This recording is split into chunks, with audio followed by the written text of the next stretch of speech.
jangan ribut, masuk dia suaranya.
Saram, everyone.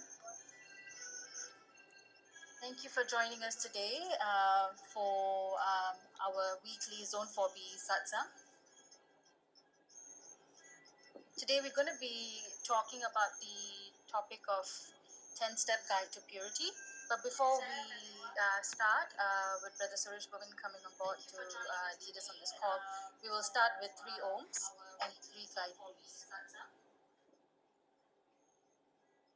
Today we're going to be talking about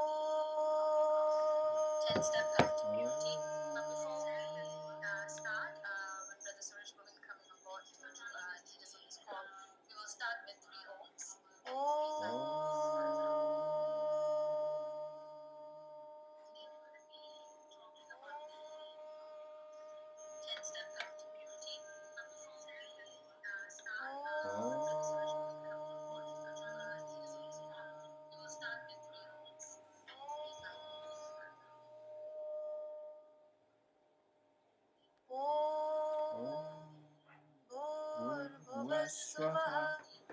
तत्सवितुर्वरेण्यं भर्गो देवस्य धीमहि धियो यो नः प्रचोदयात्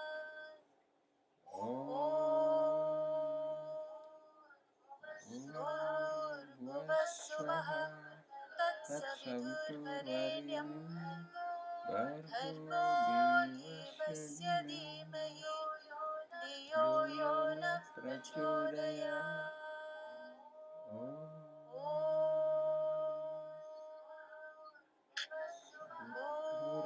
भूर्भुवस्सुवः तत्सवितुर्वरेण्यं भर्गो देवस्य धीमहि धियो यो नः प्रचोदयात्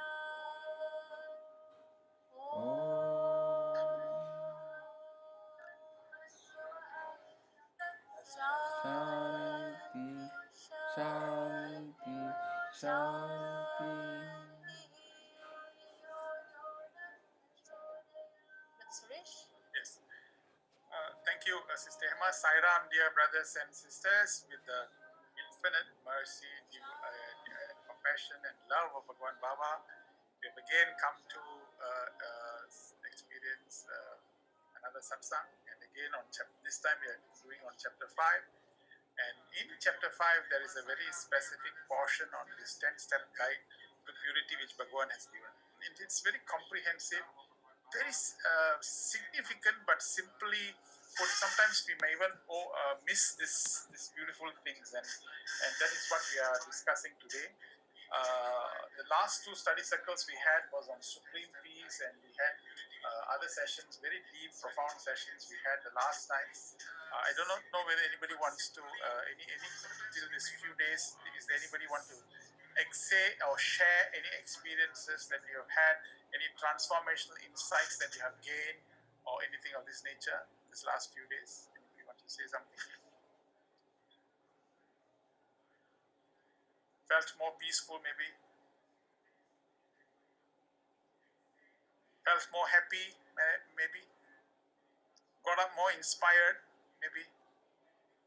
Sairam, Brother Suresh. Sairam, Danesh, yes, sir. Okay, hearing what you share with us is really beautiful. And honestly, this lockdown period, this last 2 months, has really made me understand what is life all about. And of course, being with Swami, we hear a lot from Swami, but this last 2.5 months, hearing from you and go deeper in whatever you share with us and whatever other speaker to share with us, it's really make us realize what is the purpose of life. And just today evening, 1 hour ago, I got a very beautiful song which I will share with all of you before Guru Purnima, and actually that is what life all about. Thank you, Suresh, for whatever you share with us, and we learn a lot from you. Sairam. No, Danesh, what is the song? The song came to you, or you got a song? What do you mean by that? I got a song which I hear when I was 10 years old, but I mean, when that time I hear the song is like, very, just a song. I mean, we go with the tune, but today, just today, and I go word by word, and that is actually all what you've been telling us. That is what actually Swami has been teaching us. That's what is life all about. We are on what we have is only today. Only today we have to enjoy and to make ourselves a better human. You know, what is going to happen to us? We don't know where we are going, what we are going to get from this life, and only by understanding Swami's teaching, we can come to know what is the meaning of the life, and we can become more and more better person. So, allow me to say thank you to you, Suresh, and thanks to Swami's, yeah.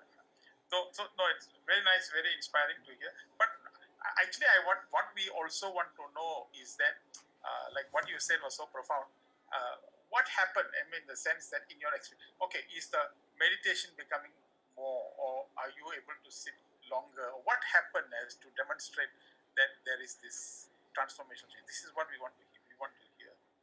Basically, Suresh, I'm not very spiritual person, to be honest with you. Like I share with everyone that for me, the only chant I know is Sai Gayantri. The only, uh, the only, uh, the only words which I always hold with me is Bhagwan Sri Satya Sai Ramaya Namaha. And that day, Auntie Viji shared with me that in one of interview, Swami shared with one of the devotee that is too long.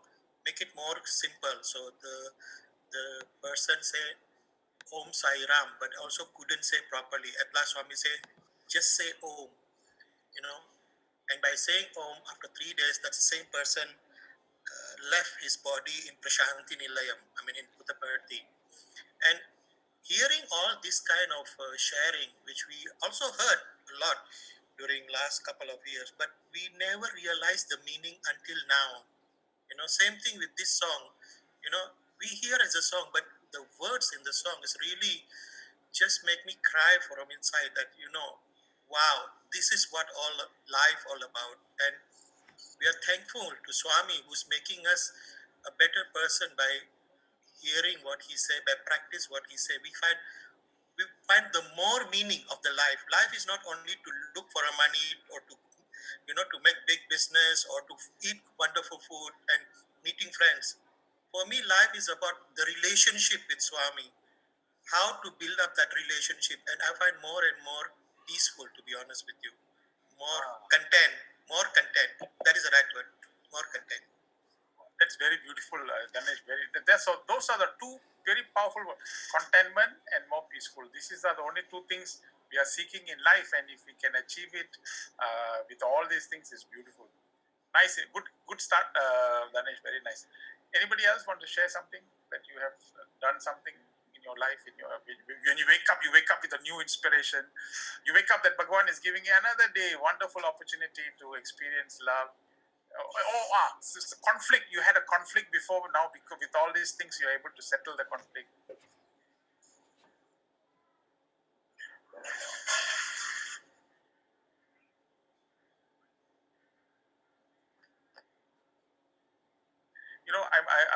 Every Wednesday is a session that we share with what you call Indonesian devotees. They are so. It's very inspiring because for 1.5 hours, the first 45 minutes they spend in asking questions, sharing whatever that they have done. They engage and they very inquisitive. They want to know more. It's beautiful, very very beautiful. We have very nice inspirations. If you can understand Malay or Bahasa Malaysia, you're more than welcome to join us in those sessions that they have. Okay, so that's it. So we have got today. What we are doing now is today's session. We are going to listen to 10 youth around the Southeast Asian countries, and we are going to explore the 10-step guide to purity. Now, I mean, there's a 10-step guide that Bhagavan has mentioned in purity. We don't talk about these things, and because it is already it just like overwhelmed in the Swami's teaching. In the ocean of Swami's teachings, we don't see these things in that light. So today we want to bring it out, flush it out, and we want to. What we have asked is the youth from various countries to speak to us, because we also want to bring in the youth element into it and listen to their presentations as well. If you come on, okay, I should follow my example. So if you and you're speaking, then you must try and see whether you can switch on your video so that we can see you. Then it will be good to see who you are and what you're going to do and what you're going to say. Now, this tends to, I hope you have seen the document.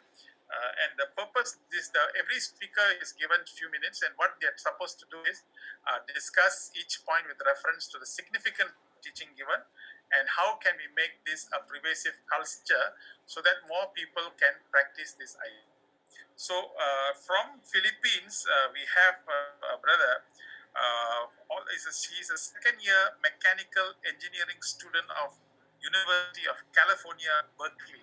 He's come back to Manila because of the COVID thing. He's there, and he's going to share with us the first point, which is something related to keeping the place where one lives pure with purity. So his name is Abhinav Subramaniam. Abhinav, could you please just narrate that particular verse and then explain the significance, and how can you make more people come to experience this idea? Abhinav. Thank you, Uncle. Should I also turn on my video as well? Oh, please, because I did it, no? You see? Yes. Okay, so Saram, everyone. My name is Abhinav Subramaniam, and I am representing the Philippines, and I'll be talking about as Uncle said, the first step as well as the second step in the 10-step guide to purity. So the first step, as we know, is purity in space and purity in the environment. How can we achieve tranquility in the environment that we reside in?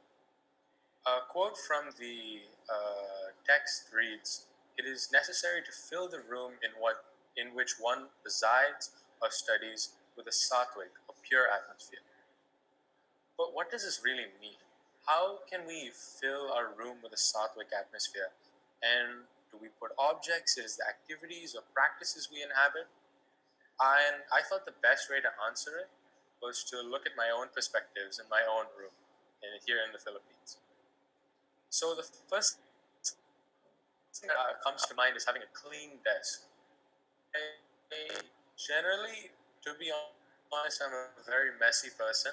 Very quick nags at me to clean the desk, it becomes very dirty and cluttered. But I believe a clean desk provides a clean workspace to not only practice the projects you are a part of, but also cultivate purity. And I think it's a very important analogy, because not only does it represent cleaning a physical space, but it's also as if you're cleaning your mind. So often does your mind become cluttered with negative feelings, negative emotions, feelings of hate, jealousy, that we have to practice this sort of regular cleaning in order to clean our mind of this clutter. And not only is it important that we have this clean space, but we also must fully experience the act of cleaning.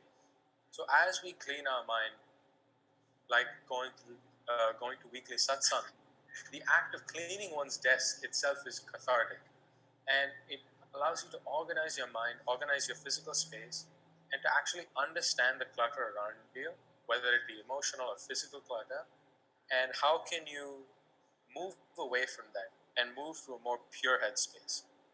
So once you clean your space, how can you ensure that you maintain this sense of purity? And so I believe the best way to do this is to put things in your room, put objects or things that trigger the emotion of inspiration. So for me personally, that's important photos, whether that be photos of Swami or photos of my family and my friends. All of those are very inspiring to me. They're powerful people who've had a big impact in my life. On top of that, objects that elicit creativity and passion. So for me, that can be books, whether it be fiction, non-fiction, instructional, textbooks even, my stationery, like my pencils, my erasers, and even intangible things like music. These are all things that to me provide inspiration. And In the context of purity and keeping a sattvic atmosphere, I believe it's important to keep things around you that inspire you because they bring you positive thoughts, as they are things that you love. And by surrounding yourself with things that you love and look up to, it creates for a better environment for purity. They're essential things that, for me, push my thinking forward, and they allow me to better understand what is purity and how can I have a clear sense of mind. Whether it can be nostalgic in old things, like photos of my family from when I was younger, or new things like discovering new music, friends' playlists, or whatever is there. And so these old and new things, they push us to remember valuable lessons from our past, but also push us to constantly learn new things. And this sort of balance between the old and the new, and just finding things that inspire you, personally push me to find purity more clearly, and I believe will help other people find that sense of clarity and having a sattvic atmosphere. So, moving on to the next step. Sorry.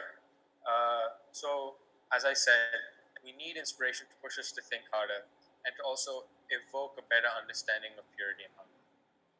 So, moving to the next step, that is purity in the family. How can we avoid discord and maintain peace in our family? A quote from the text once more says that there should be no discord in the family that will create a bad atmosphere. When I first read this, I thought it meant that you should have no arguments, you should have no negative discussions, you should have none of them. You should just be civil. But upon reading the text again and reading the piece as a whole, I understood that it does not mean that there should not be disagreements or disputes, but that they should be treated and resolved with love and care.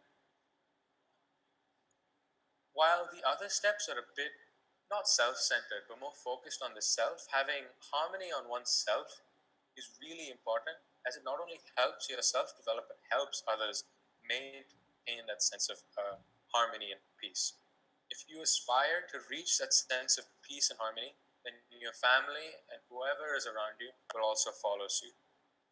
If there is any resistance to impurity, very easy to fall back into old practice, but maintain the practice about whatever practices you believe uh, and resist the temptation to all negative practices. So I'm blabbering on about. The first one is the listen. I believe listening is such an component of avoiding discord and negative dispute. And it's a very listening. You should listen as and while this is difficult to do, and what it really you should listen very carefully. And listening is more important than talking and saying. Not only does it help you understand what the other say, but it really to take careful consideration. It allows you to imbibe their ideas and bring them into your own. Because generally, when people bring,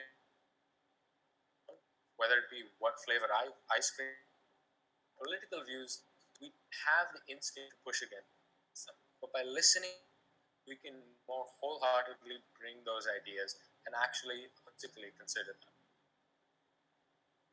Secondly, with, of course, in speaking. So, as Swami says, one must speak softly, lovingly, and carefully. And this is really important because it prevents any escalation. By practicing soft speaking, as if you are practicing meditation, it's a bit of a. In meditation, you are trying to clutter of your mind. You're trying to of harmony and purity, and I think it's purity. And is essentially the same thing. By avoiding negative emotions or talking in the family, you're trying to push away that negative emotion and calm. If anything difficult than meditation, you're just sitting in your room, particularly in the dark.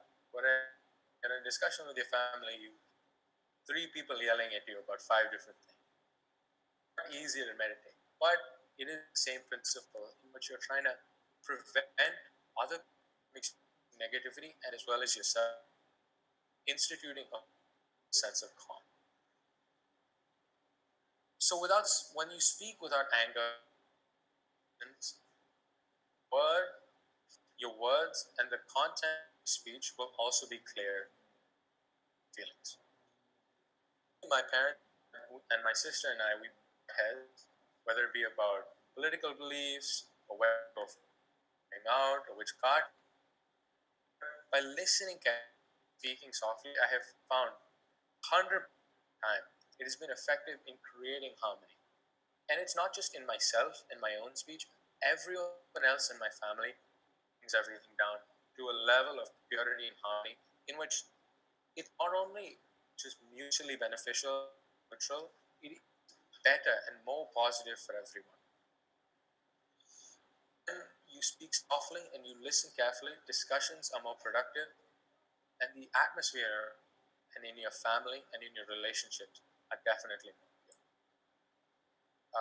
Thank you, everybody. That's it I have for the first two steps. If there are any questions, I'd be happy to answer. Abhinav, really nicely said and beautifully conveyed. Put depth. You have conveyed messages of this nature, which is extremely practical. Because the second level, let me start with the second point. The second, Bhagavan emphasized family harmony, family harmony. Actually, there's a very profound to know why. When someone has got a discord in the family, or someone has got a disharmony, or experiencing some anger about the members of the family, you will be the most affected and most irritated, especially even in comparison with issues that you have with your friends or office or whatever. But the issue, family, is what that will really be affecting you. And this will affect your own meditation, your prayers, your serenity, your tranquility, and everything else. So, in fact, when you go into the prayer room, you will be thinking about the problem you had with your father or mother or anybody else. Because this is the weight of our individual consciousness. It gives us a lot of bearing and identity, which is the reason Swami is saying that all these things can be, you can, but you need not be disagreeable. See, you can disagree. Say, okay, fine. You need not be disagreeable. But we find that sometimes discords in the family exist, and you have given some practical into that. That's one. Second point, the first point you mentioned about arranging is a very powerful point you mentioned. I hope you have those. You must understand the point that Abhinav said. You see, whenever you're cluttered in your head, whenever you feel sadness, whenever you feel despondent, one of the best therapeutic exercises, if you've got a bookshelf that you have not arranged for some time, you take the time and trouble to arrange the books, or as what Abhinav said, arrange your table, arrange your things up. You find suddenly the distress suddenly becoming lesser. Your system becomes more of, this can become extremely therapeutic. So these two amazing thing is connected, that we need peaceful and be happy. Okay, so this good 2 points that anybody want to ask Abhinav some question?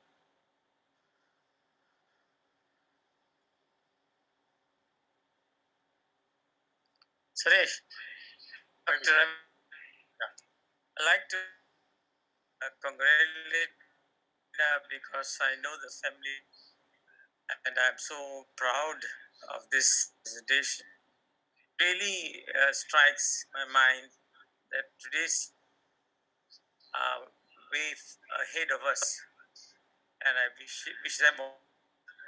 And thanks to you, Sarah. Thanks to sister, and then getting Sister Radha, a lot of connection goes on. A lot of people work back at the back of happen, and then Abhinav has to promote. Maybe he must have been thinking about it. He has expressed it. Okay, that's great. Thank you, Dr. Ravi, for the. Anybody else to ask Abhinav any question? Are we okay? Saranga? Dinesh? Yeah, I'd like to add on a quick place, right? It's crucial that we have Swami picture in our room as we must have Swami pictures in our room, and then to cleanse environment of the negative energy. We can place some buttons, then Oh yeah. purify environment like house, right? We do all the prayer, purify the place. That our living place is not in harmony. Should we like play non-stop or something? Oh yeah. Okay. Let me just say to you. Even when you switch on a player and you just have this Gayatri mantra going, chanting going, it has got a very and song, mantra chanting, all has got a very powerful self emanating that vibration. But what to some people's room you find hang some pictures with huge posters of rock stars and all with all of and all kinds of costumes. The idea is that we don't want any visual to thing. The more and more serene atmosphere you have, the more feel. There are some all kinds of airs and things they use that, but the thing is what is that we are preparing for. Now the key, all runners own diet, they get timing, their pattern of life different compared to us because they have to exercise and do. What are they aiming for? A gold medal. So they're aiming for such a gold medal. Every scrutinized and looked at because we want you to race and finish the game, the goal. Our teacher, one compassionate mode, has only one prescription. End of our life, the river must touch the ocean. You must come to me, or finally you must. So he's given this props arrangement that is now he's talking about is to confer us dignity, confer us what quality, confer us what peace of mind, so that we continue in our life in sadhana. Why should we unnecessary? This is what the whole room have got very beautiful, serene atmosphere. Where you're sitting, when you look at, you see nice pictures that gives you a soothing environment. Then your mind become conducive for meditation, thinking high, nobler thoughts. This is what our it is. These are all external circumstances to give us the correct patience. So he has now addressed two issues. One, your own person. Number two, when you step up, you have a family. Hey, they are a different family. You are affected. You go to Lord Shiva. Shiva, I have a problem. I was scolded my father. I'm very unhappy with my father. I do not know. Please help me. Manifest. Then let us say in your temple, he looks at me. You have a family problem? He said, yes.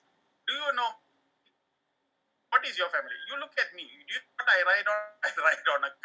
You know what's riding on? A tiger. They are enemies. Look at the other side, my son, Ganapati. What does he ride on? Rat. Elephant and rat enemies. Look on the right, right side, find Murugan. Murugan has got what? Peacock. Below peacock, what is that? Snake. Peacock and snake are bitter enemies. Surrounding, all are bitter. And fight. You know why? Presence. Everyone finds harmony and peace. That is why they don't call me Suresh. They call me auspiciousness. So in auspiciousness. So this is the reflection. Are you happy? Are you able? There will be characters, all family who will give opinions, but whether we can live with them joyously, happy, because everyone has come from past karma or whatever. So the idea is to accept and live happily. The idea is a sense of happiness. Motivation that Bhagwan gives these 2 points. Don't forget, great, amazing in your family. If you have got some discord, some family, obviously you won't be happy. Be thinking of a problem. Necessarily, we must have live happily. So these are the 2 points that Brother Abhinav. Thank you so much, Abhi, taking the time and giving us this perspective. Thank you for the offer. Thank you. we go to as from Philippines to Thailand. In Thailand, come. Well, if you have now talked up, you have spoken up. Bhagwan said, "You need to live in this world, man. How are you going to live? You have to food." And here we have, sorry, this sister Jani is a Jani, and she's going to tell us food, Sattvic food. Just tell you who she is. Hope you are here with us now. And okay, so Dani is okay. She is her name is Nyani, the Bachelor of Science from Mahidol University International College, working as International Relations at the Thai PBS. Thai PBS means Thai Public Broadcasting Service. Can you imagine? We have a youth here who is from the Thai Public Broadcasting Service, and she's here to tell us about Sattvic food. Okay, all yours. Sairam, everyone. It's me. You can call me Im instead of Yani if it's like shorter name. Yeah. Well, Thai people usually have nicknames, and my topic can be like you can mainstream it instead of like people that are spiritual. You can also make them more popular among the general public that prioritize health and environment and also animal rights, right? Because Sattvic food is kind of like similar to the Asian version of vegan also, right? So those who in Thailand specifically, veganism, animal rights has become a popular topic. Also, healthy food. Can we see you? Yes. Can we see you? Can you switch on? Actually, we're having a birthday party right now. Dinner out with my boss right now. Okay. So, would you like to see? Yeah, I'm walking around the restaurant right now because like earlier I was in a meeting and then it's okay. No problem. Carry on. Yeah. Where was I? Oh, okay. Since in Thailand, health issue has become a really big issue that people prioritize other than animal rights and environmental issues. All these points altogether has significantly raised people awareness on veganism and vegetarianism, and that is kind of similar to Sattvic food, right? Because people are eating plant-based food and a more balanced diet. So usually even like raw vegan or anything like that. So more and more people are moving towards this type of manner of eating, unawarely, not even religious, and some are like social beliefs or even like personal ethical beliefs. So in Thailand, definitely altogether, marketing wise, it's also a trend that people are becoming vegan. So I think it's quite doable in Thailand right now because now we're having more and more vegetarian choice in so many restaurants, and like Thai food is so diverse and it's so easily adaptable. So yes, I think it's really doable here in Thailand, and we can adjust by prepping food differently to make them Sattvic, even such as like make them become easily digestible, like legumes or like beans, and like we can sprout them, and like all the menus we can just like replace meat with like tofu or like all kinds of protein based that are like high protein vegetables or mushrooms, and which is tastes even better than meat sometimes. So a lot of people would like decide to become vegan more. And also environmentally, it makes much more sense in terms of like resource, land, agricultural lands, and water supplies that used to produce this type of specific food is like 10 times even less than the resource we use to produce meat-based food. So a lot of social advocates are both celebrities and in terms of like media broadcasting industry are supporting this.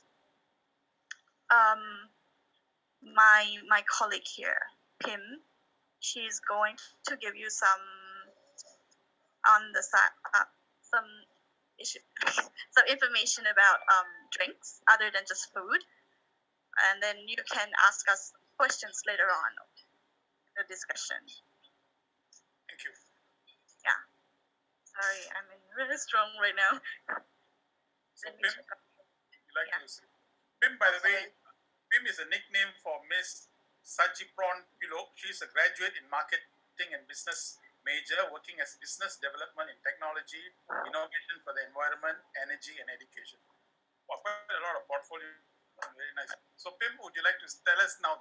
She has talked about food, and you are supposed to speak about fluids.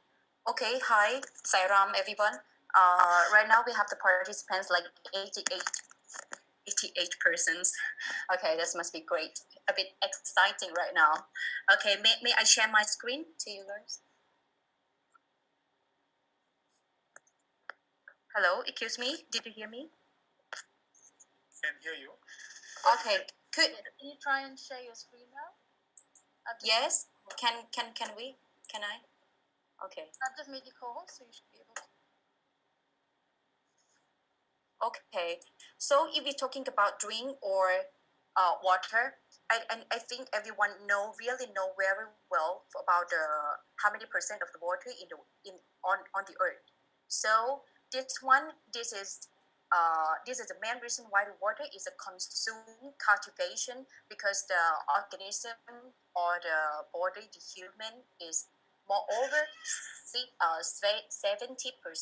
is of water. So which means if there are people can't live or can't alive without water, but we can live if we do not receive electricity. So this wording is from His Majesty King or King Rama IX as well. Okay, so this one I think all you guys know really well. The up to 60% or 70% of our body is water, maybe blood. Most bodies are blood, right? So you will feel like if it is we really need about water in daily life, maybe all food, fruit, or meals, all the nutrition will including the the water as well. So this slide I would like to tell you guys that how is it really important about the water in the body. So in recently in the world or in Thailand or in everywhere, we have many kind of beverage, many kinds of drink. Like if we're talking about the type of kindly of the drink, maybe like alcohol, non-alcohol, and vitamin, the functional drink as well. Mostly of the type of kindly any drink mostly will drive by marketing, but I would like to share you guys like if mostly we are doing like vegan or plant-based, we're talking about what kind of the drink that we can choose in daily life and good effect to our body and for the health. The first one regarding I'm studying in such a high school in Thailand as well, so mostly every day or like a daily drink is tofu is tofu milk, the soy milk. So uh, another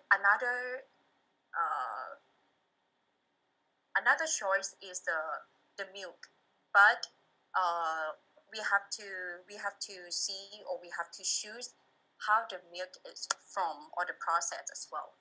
And the last thing is the vitamin or vitamin of the drink. It seems like a functional drink, but in actually for the science, the vitamin was dyed by the by the light or by the UV. So I think I think the last one I quite not. I'm really curious. Is really possible to have like a vitamin C or vitamin B on the water? So the best one I would like to prefer, the best choice of us of the human is water. So why we have to treat water? Because it's the real normal one that we have to drink like a daily life, like stay energized of water, fight stress with water, work out better with the if we have like a drink of the water, and boost skin healthy and dryness support digestions and health benefits very type of like a skin body. And the last thing that I would like to share with you, this one is Dr. Moto. Masaru Moto is a Japanese author and entrepreneur, best known for his claim that human consciousness has effect on the molecular structure of the water.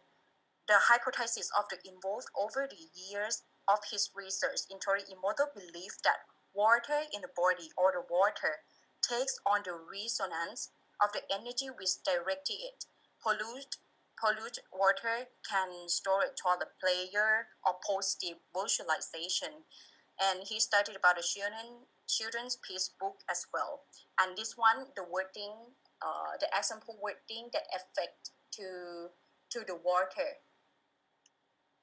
So, which mean of the day, like daily. Actually, I'm just graduate for 2 years, but I'm trying to practice like to use the word because I believe that I quite do agree to I quite do agree of this research because if we say good thing, we think good, something like that. We and drink a lot of water or something that we feel like healthy and happiness. So of recently, I've worked as in business development about the technology and innovation. So and also working as a water as well. I'm trying to tell our teams to sharing and discussing with the good word and good reaction. Because why? Because the reason if we say good and discussion on the during the work as atmosphere is very good. If everyone working on the happiness atmosphere, the outcome of the work is is is also the best thing too. So mostly what you can see of the fall of cards, it will say thank you the from the research. The design of the crystal water will show like this. And if you say like bad thing, absolute base and heavy, something like that will be like in the down. Except actually is affect from the music as well. So that's why this is my sharing for about the drink and how to choose the drink for the best choice of the human. I think like the water is the best choice for our health. So thank you for thank you for the data sharing, and I would like to say thank yous to you all to listen it. Any question, feel free to let me know. Thank you, Pim. Thank you so much for that. And both of you, we did nice of you to have presented with so many slides and wonderful gesture. Quickly, I just want to point out the Sattvic food is the points that Sister has brought out is so beautiful because it is very critical that we must look back. I think in the previous sessions we emphasized we spend a whole day, a whole hour and a half talking about food and its impact. One of the things that you can take back from here is that in this next 1 week, if you are having lunch or dinner, whatever, why not have that one meal just vegetable only? Just don't take rice or chapati or anything like that. Just take a salad bowl and put all those nice vegetables and just consume that. You'll find when you get up, You may feel a little bit hungry, but your stomach feels very light, and it's a beautiful experience and sensation. If in a week you can do once or twice like that, it's a good diet for the stomach, but at the same time, you're acclimatizing to it, because here is about sattvic food and sattvic type of food. The other one, that fourth one, is one more point that Bhagwan said is alcoholic spirits should be avoided. That means good water. Yeah, water is a good point, and we must make sure that we hydrate ourselves well and take those things. But one more thing is that to avoid alcohol. And Baba's 70th birthday, Swami said, if you're my devotee, give up meat, give up non-vegetarian food.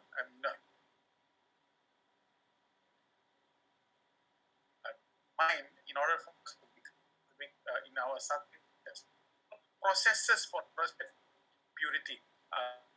That those diagrams that sister beautifully done it in the sense of this of those crystals. Can you imagine now if we are okay? That is an experiment, drinking water, and you're very emotionally disturbed, you have anger, or you're watching a television which has got a murder scene and all that, and you're consuming food. See, Bhagwan has a lot of these things have got an impact, and this experiment demonstrates that they have a very large effect on the crystals itself, and what more of the quality and the quantity of the water. So these are on the fluids. Questions for two sisters, very strong and very powerful youths from Thailand. So those are very self-explanatory. Sairam Brother Suresh, Sister from Brunei. I just want to suggest whether instead of drinking normal water, we could drink alkaline water, not buying it, but making it. And how do you do it? Is get a big jar or glass jar, fill it with water, put a slice of lemon and ginger and some mint leaves. And that's it for the whole day. You can keep refilling it. It's very good for the body. So very studies is becoming too. It's one of the ill health conditions of the so when you put it alkaline, you can offset a lot of diseases that may accumulate. So that's a very good. It's very cheap. Just cut one lemon, lime, isn't it, sister? You just cut a lime and put the water, and then all day you can take it. So thank you so much for that contribution. By the way, these are all ideas. These are all insights. These are all practices that we must now start doing after listening to this whole satsang. Okay, so thank you so much, sisters. You're more than welcome to continue staying and listening to this. Of course, you have a party to attend, but nevertheless, you still can sit on and listen to the rest of us talking about these things. Okay, so now that we have finished with Thailand, and thank you, Thailand, for Sister Deepa. Thank you so much for coordinating this two of them who spoke so well with the slides. Of course, from Thai to Indonesia, is amazing. But what now taken? Remember, started from the room, just to open the door and come to the family, and then of course you must have harmony with the family. Now you are sitting on the table. You must have sattvic food, and of course you must have sattvic drink. Then Bhagwan says that one of the other things that you must also have, focus back on your sattvic thoughts. And to explain sattvic thoughts, we have Brother Dinesh Vaswani. Brother Dinesh Vaswani is a very dynamic speaker. He's a public speaker actually, and he has gone quite a lot of places to speak on public speaking. He has won many awards also in many countries, and got number 2nd best public speaker in USA. Can you imagine? He's the 2nd best public speaker in USA, and he's here to tell us about sattvic thoughts and feelings.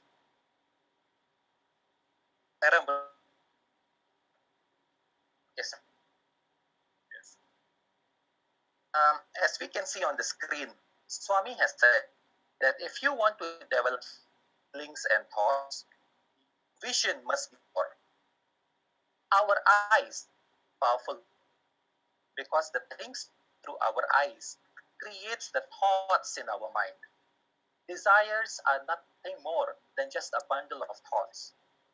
What it means is that when we see certain objects that catches our eyes, we develop the feeling or desire to acquire or possess such objects. For example, when we see a luxury car, we develop the desire to drive the car. When we see good food, we develop the desire to eat that kind of food. So our shrishti, which is our vision, creates desire within us. All these desires are created because we are at outside objects' eyes. I have been to birthday a few times, and it is often that I wonder, why is there separation for men and women, not only in birthday, but also in centers around the world? There are separate seatings for women and men, even in the canteens. And I used to always ponder on these questions, and I asked a few people, and they all came up with the same answer. One especially, this particular question actually went a little bit deep in me when I found out that Swami has emphasized that during stage performances, all the performers should either be all men or women. What could be the reason here? The answer that I found out lies in the word karma, which past vices that Swami mentions need to overcome. Just as anger are the cause of downfall for a spiritual aspirant trying to progress in spiritual, or lust is one of the obstacles we need to overcome. It is a common thing. We see someone of the opposite gender who may seem presentable. Certain thoughts may arise in our mind that could be considered as impure. Because our vision is impure, that is why impure thoughts arise within us. If we can see on the screen, Swami has said, you must look upon every elderly woman as your mother, and all women who are younger as your sisters. When you are filled with such pure thoughts, you will have pure feelings. Imagine how offended you would feel if someone looked at your mother or sister with an evil eye. You should not commit the sort of offenses that you would not tolerate in others. Brothers and sisters, interestingly, the next line, what Swami says here in the statement, caught my attention. He says, it is because you are students that you have to be told this. Now, I do not know why this particular statement that it is because you are students came up. Maybe the context was that he was giving the discourse to students. I do not know. But I take it to believe, and this is just my personal belief, that the reason why Swami calls us students is because we are yet to learn how to control our eyes from becoming a tool by which impure thoughts and desires are created. It is only when we are able to generate such pure thoughts, despite whatever we see, that we would be able to progress faster in this school of life. Jai Sai Ram. Thanks, brother. We will come back to you just in a short while because this session is also, there's another sister who will do, Sister Lakshmi from Indonesia, will also highlight to us about sattvic thoughts and feelings. Sister? Yeah, Sarah, can I start my video? Can you hear me? Okay. Sister, I cannot start my video on. Sorry, do you have slides or video? Yes, I have slide, but I'm using with my another account because in my computer it's not really good for the video. So I'd like to share. Yes, you will be able to share now, sister. Okay. But I'm using the Lakshmi Paramita account. Can you find it? Yeah, 1 minute. Terang, everyone. My name is Lakshmi and I'm from India. Thank you so much for so before we start, I would like to say Sairam to my teacher, Sister Deepa, Brother Manoj, Sairam. Okay, they are my teacher in Thailand when I was there to yeah, Sairam sister. Okay, so actually I'm going to discuss the fifth points from the key points that Bhagavan has already mentioned. So it's to keep our thoughts pure or in sattvic condition actually is the most important thing. Yet it is one that we frequently forget. And actually, after we practicing eating sattvic food and then keep our environment clean, and then we have a good family, it's will be wasted or will be useless if we didn't have our purity of thoughts, and then we cannot like benefits of it. But adults who mostly get read by our surroundings, we to follow the trend of the world, and even we voluntarily pursue the world and then pursue the trend, the social medias, the updates, and everything.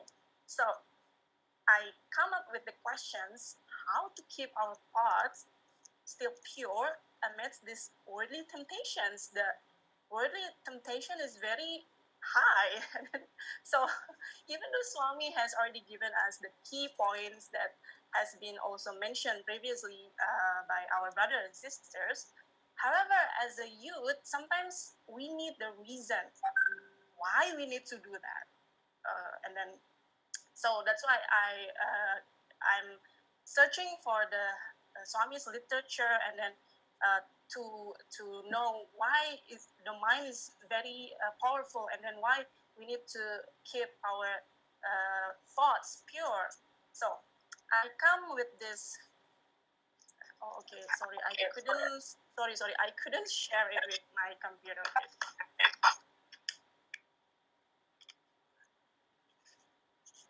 So it's okay. Okay, so I come with. I found one Swami three discourse three. It is manomudi. So mind is the basis of the world, and the entire world is just a creation of the mind. In the other words, so whatever your mind is, so you become. Swami said, mind is very powerful because it's the real cause behind everything. It is just like the ocean, and thought is like the wave who always move here and there following the wind. So thoughts can be provoked easily by its surrounding through our senses. It is similar to our mind that gets easily swayed and persuaded by the external influences. And Swami has also stated in the discourse that each individual is filled with the magnetic power from head to toe, but yet we didn't realize that. So all the living beings and objects that are present on this earth also have magnetic power. So our mind can attract everything, and we also can be attracted to it. How powerful can also future. So after I and that the mind is so powerful, now I think that okay, this is so obvious that for us to always sanctify our thoughts, because don't let any negativity comes to our room. Like don't give any room to all the negativity. The question is again, how do we do this? So after we aware and know the reason, as Swami also had mentioned, we need to always watch. We need to always do watch. You know, the WATCH is we need to watch our words and then watch our actions, our thoughts, our character, and our hearts. The practical way that we can do is by always thinking about God, chanting the name of God, and so on. And then, and all of that actually already been stated in 9 Code of Conduct, simply, just like that. So the practical way to do it, to always constantly do all the Swami's work, is to strictly follow the codes. And then actually we have in Indonesia, we have one program. We call it Shine, SHINE. So it the Shine actually stands for sick, sick, and then him, sick him in 9 every day. So Shine is actually 30 days program that we have done in Indonesia in November 2019 to celebrate Swami's birthday. So in that program, we constantly sending the people the quotes of Swamis and then literature, and then we also do the study circle every week. It's like 3 to 4 times a week, and then we do meditation every day.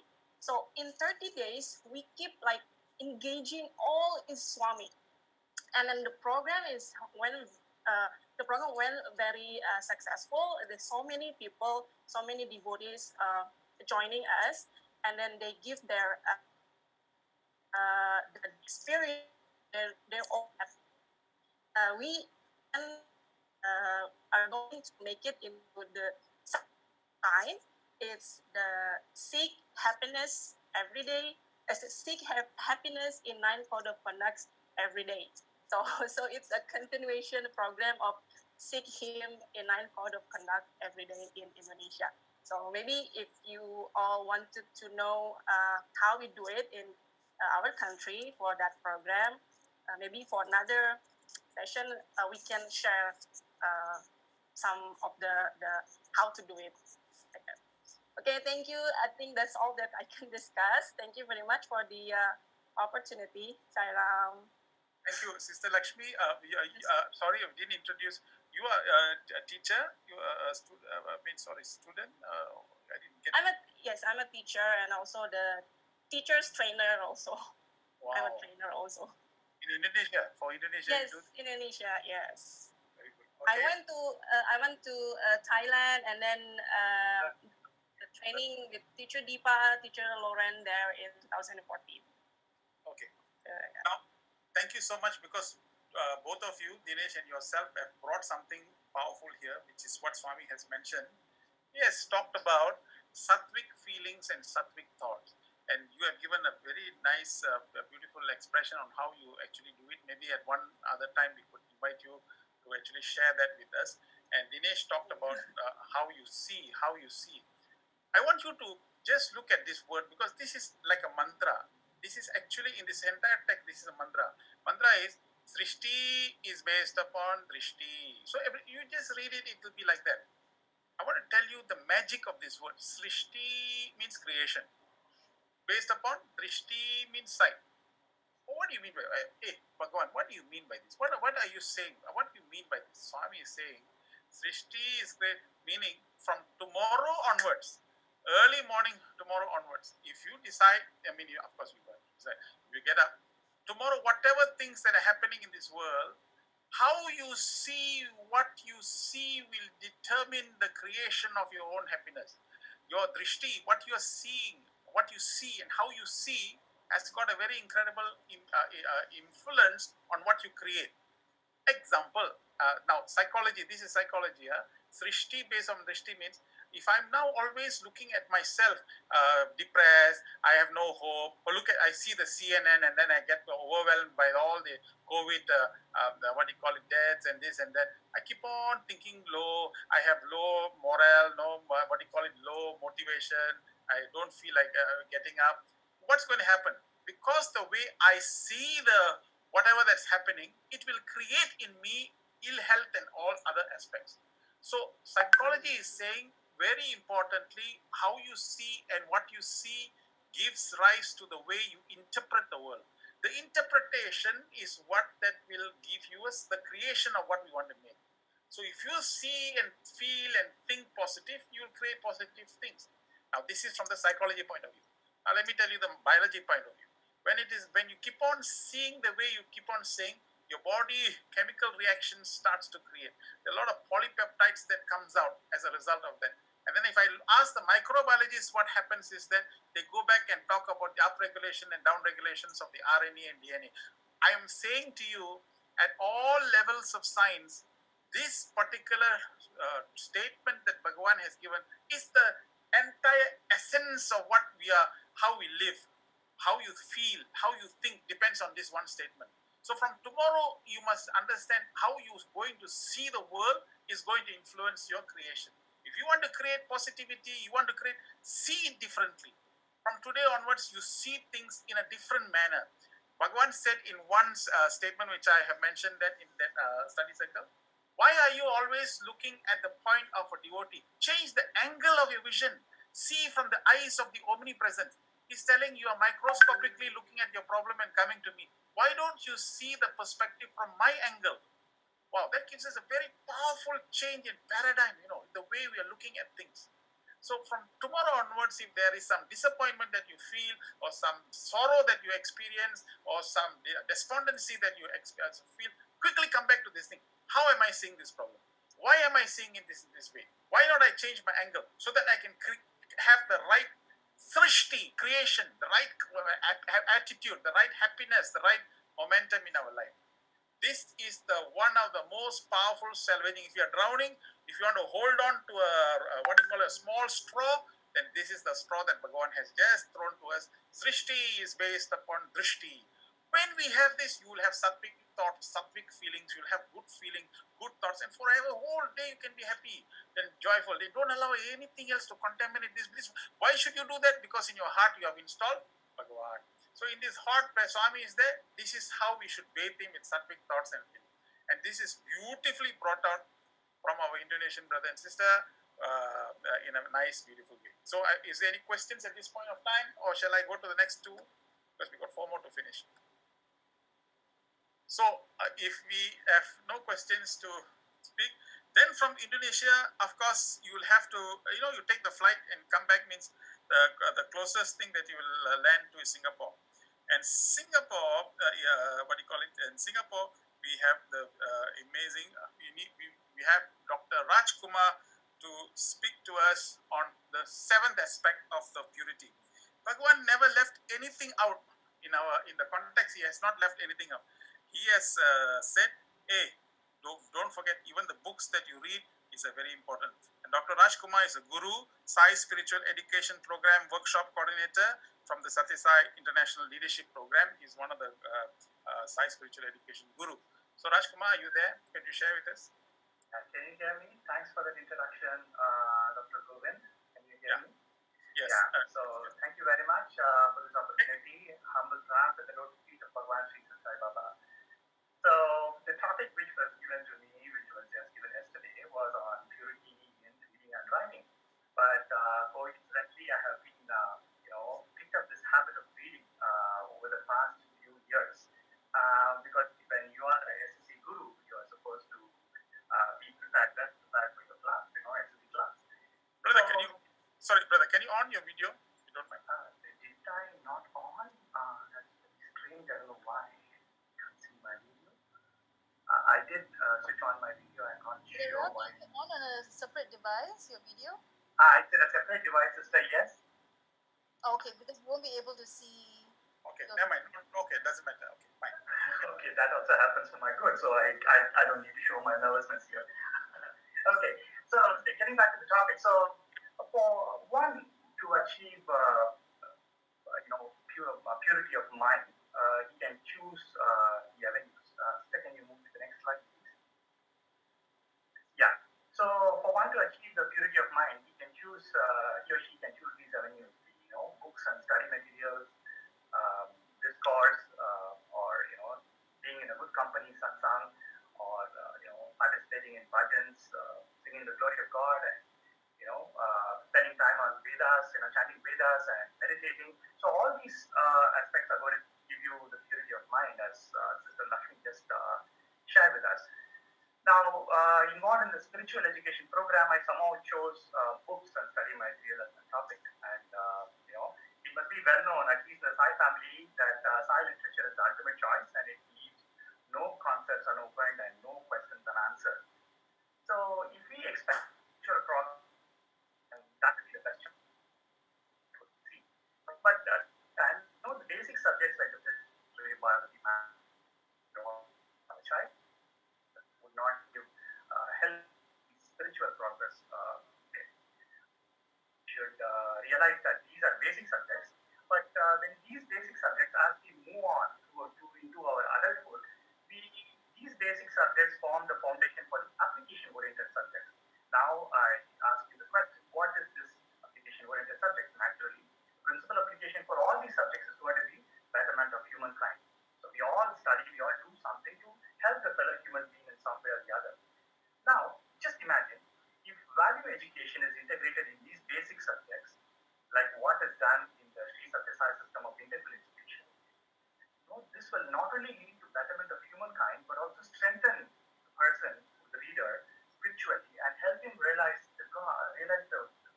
two simple examples, but they are very diverse. They are very across the board. They are polar subjects, but still you can see how Swami comes into it.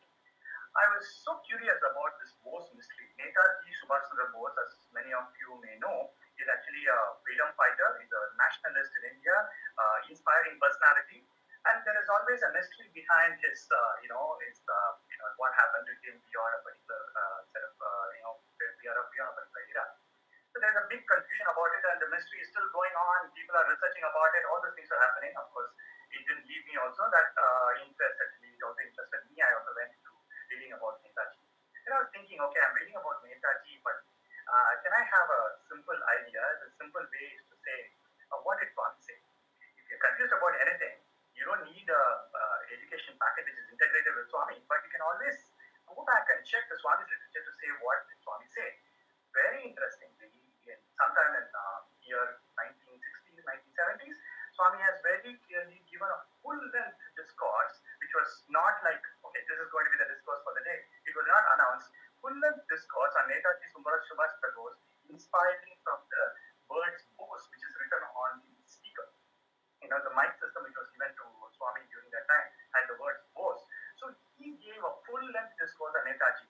Then I thought, okay, what am I supposed to read about Netaji? That gives me a correct track now.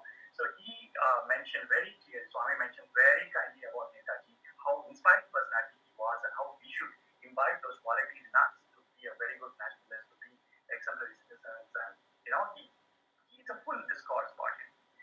That's one part of it. So I read about Netaji. I ask the question, what did Swami say about Netaji? And I get into it and I see that there is full length discourse on Netaji. So I'm so happy about it. The other aspect is about psychiatry. We were just talking about, Brother Govind was talking about, the psychiatric disorders which are quite common, the effect of acidic food, chain modulation of brain chemicals and all those things. I was curious based on my past research. I'm always curious about studying about depression. What happens in depression? Why do people commit suicide? What is the molecular basis of it? Now you'll be surprised to know about whatever I'm going to say in the coming seconds.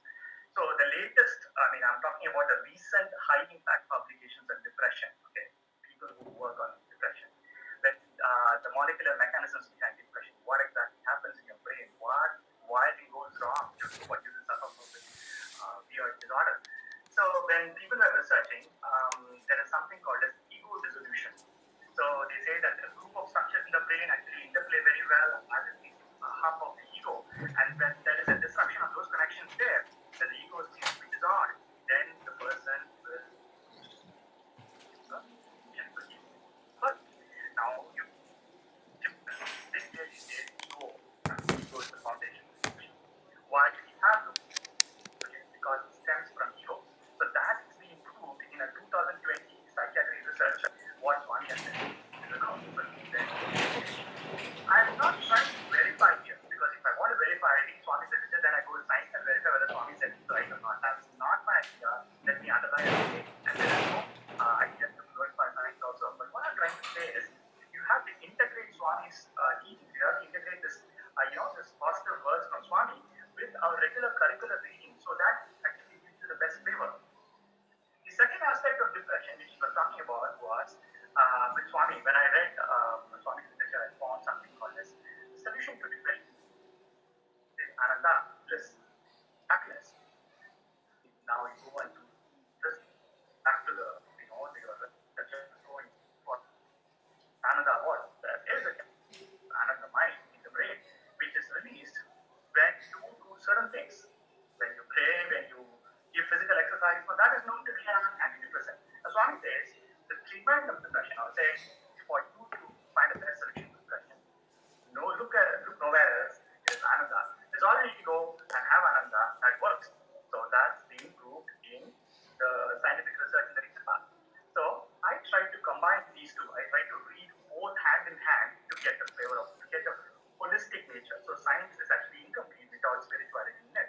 So read both together, you make sense. You get more understanding of the whole concept. Now let me go on a little bit about my personal experience here again. So Satyasai International Leadership Program actually demands you to do a project. There is a project which you need to complete to get your graduated. So my project work was experiential learning. Of course, I read about science and spirituality, wanted to do literature survey on that. Did a survey and science literature. So go into depths of all kinds of literature possible to control F, but please consider read the full discussion.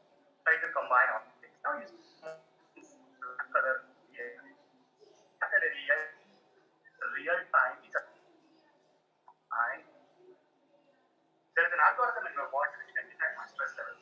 So I was very curious about so interested why. Okay, if everyone wants to be less stressed, if everyone wants to identify what's the stress level. So I did this watch and I was wearing it, and I'm so curious. Every day I wear this watch from morning to evening. Evening I come look at the statistics. What happened today? Did I feel stressed? Did I not feel stressed? Now you see, this is somewhere around May 11th. It's not the exact day which I want to say, but what I would like to convey here is you see the blue lines there, and you see the golden lines on the other side. That represents relaxed. You are view the revelation here. I was doing Swami work at that time. I was preparing for my SSRP project work, literature survey, reading Swami's literature.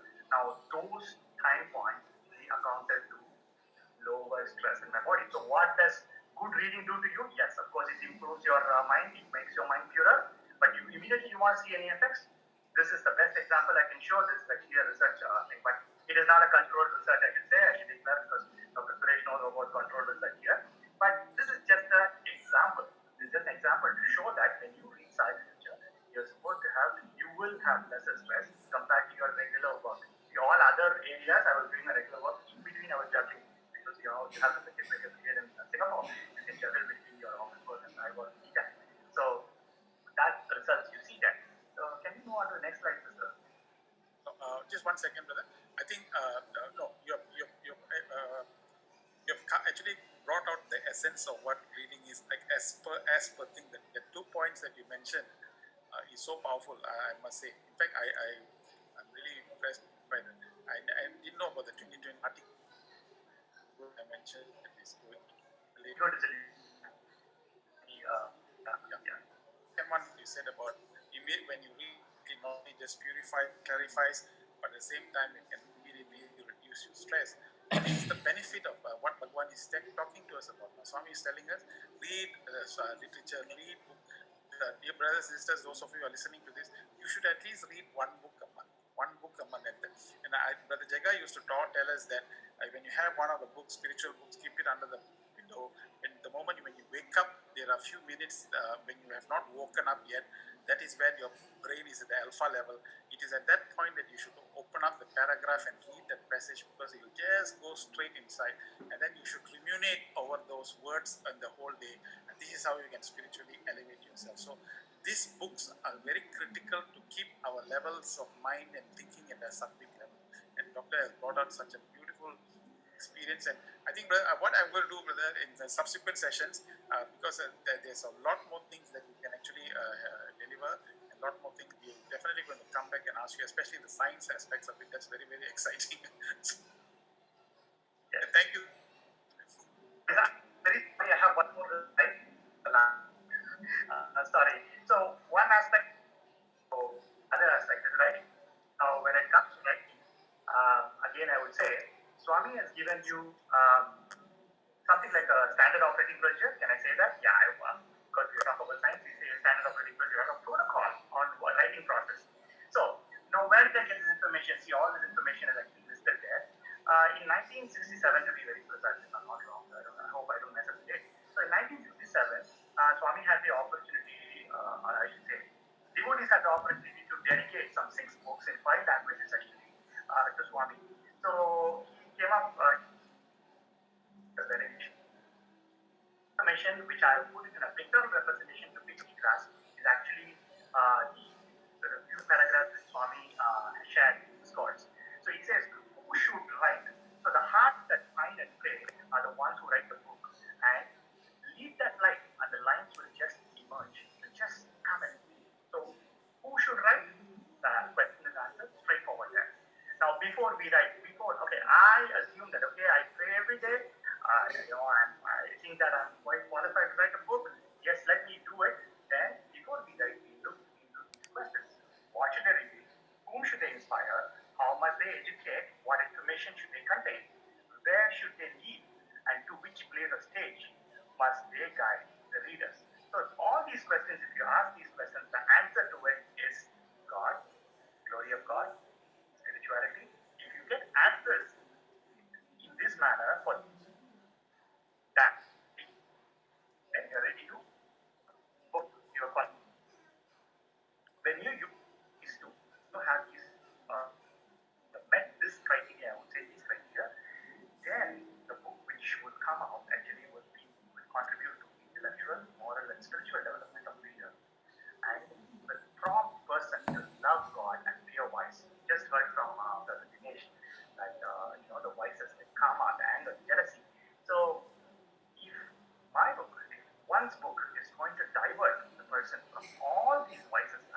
next speaker is Sister Supraja. She is the Assistant Treasurer of SSIO Singapore, National Young Adult Committee member, as well as Deputy Young Adult Coordinator for Zone 4B. And she will speak about Sattvic service. Here, we've just spoken about Sattvic books that we should be reading, and this is Sattvic service.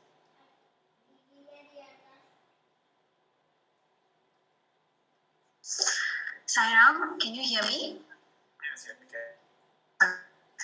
I will pronounce the lotus feet of my beloved Bhagavan. Respected and brothers, loving Sairam story. Today, I shall be sharing some thoughts on Sattvic service. So for the sake of easier understanding, I intend to break this term into two: Sattvic and service. Let us first look at what is Sattvic action and how it is different from the other two gunas, which is Rajasic and Tamasic. You can imagine a rice kernel as I define the three gunas. Swami says Tamas is characterized as sloth and inaction. Rajas is characterized as passion and causes engagement in activities, but it is tarnished and pride. Sattva guna is characterized as steady, pure, unselfish, and light. So now that we've seen what, we'll quickly go through what exactly the word service means in this context. Just like how bhajans and meditation are expressions of devotion, service too is an expression of our love .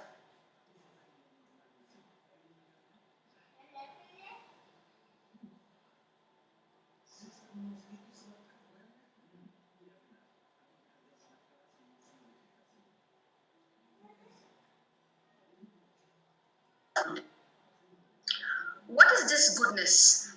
How to be good? The Bible says, do unto others what you wish others to do unto you. Treating others the same way we treat ourselves is goodness. And goodness expresses itself as empathy. We must do service because we cannot bear to see another in pain. In other words, pain of another should pain us like how it would if we are going through the same difficulty. Therefore, number one, service should be done out of empathy and should be backed by goodness. Next, like I mentioned earlier, service is a form of expressing our devotion. And what does Swami say about devotion? Swami has said that true devotion is nothing but gratitude. When do we show gratitude to someone? When we already have received something from them. Therefore, service should be performed in the form of expressing our gratitude to God and not to receive anything else in return for this service.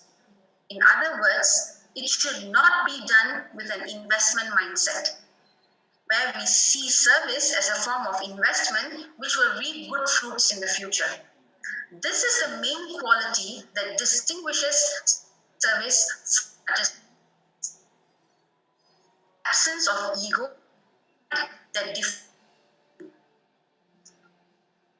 when we have mindfulness, we automatically become selfless because we do not expect anything out of that service. Lastly, service should be performed out of true sacrifice. All of creation is created by God.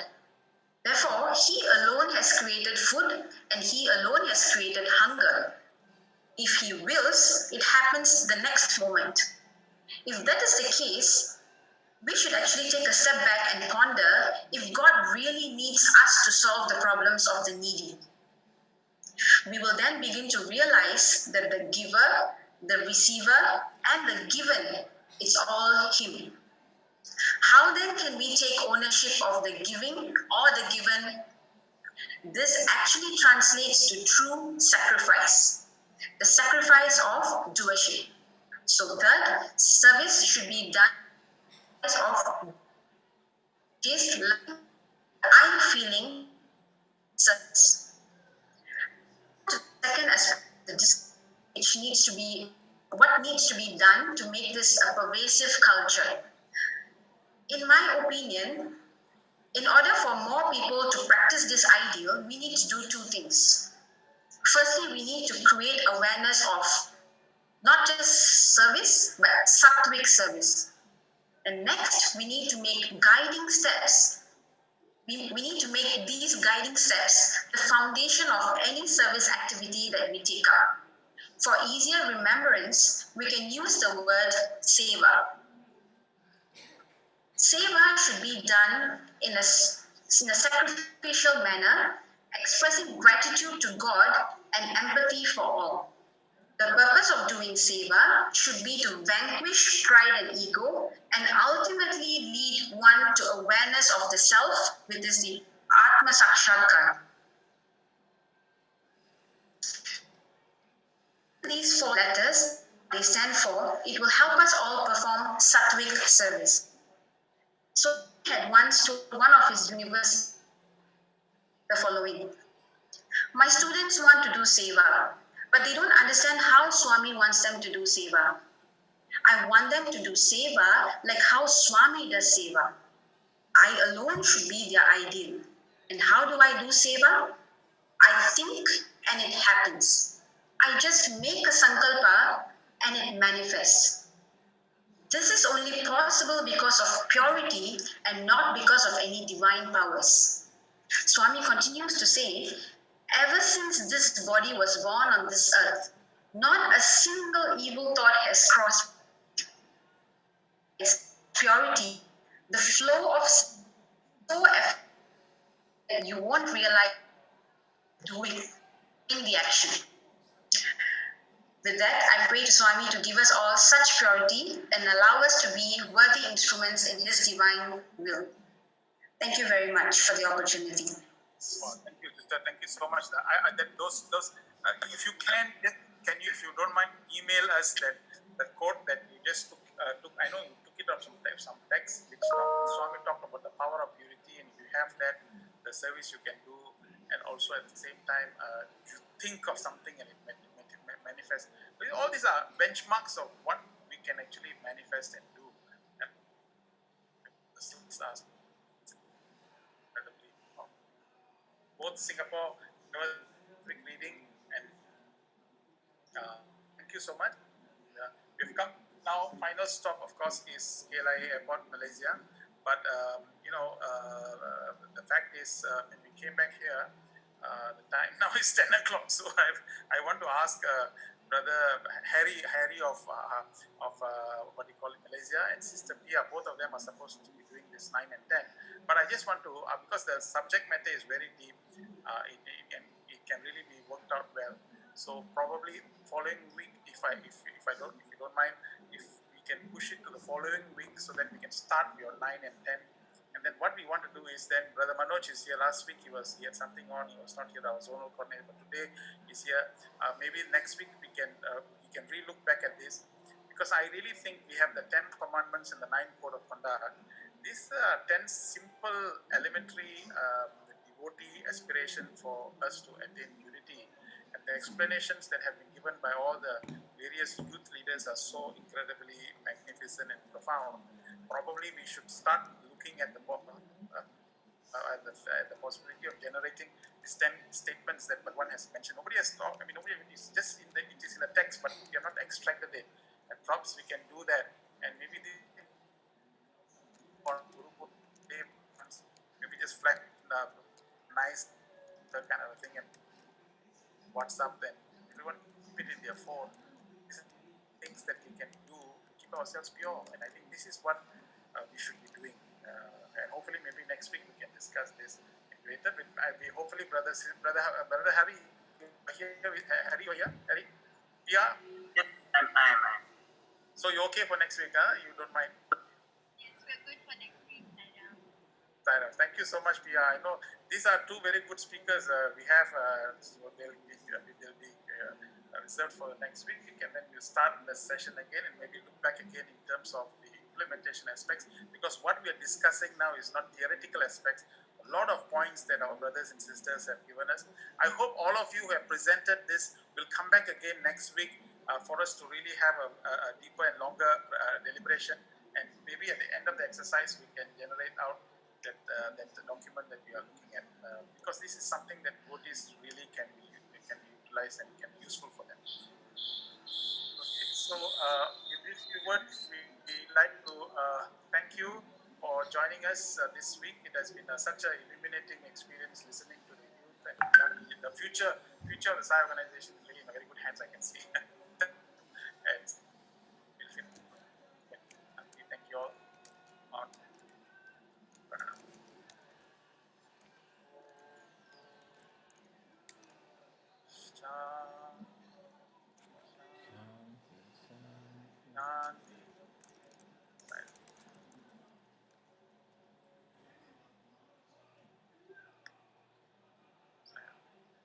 Sairam, thank you from UK. Thank you.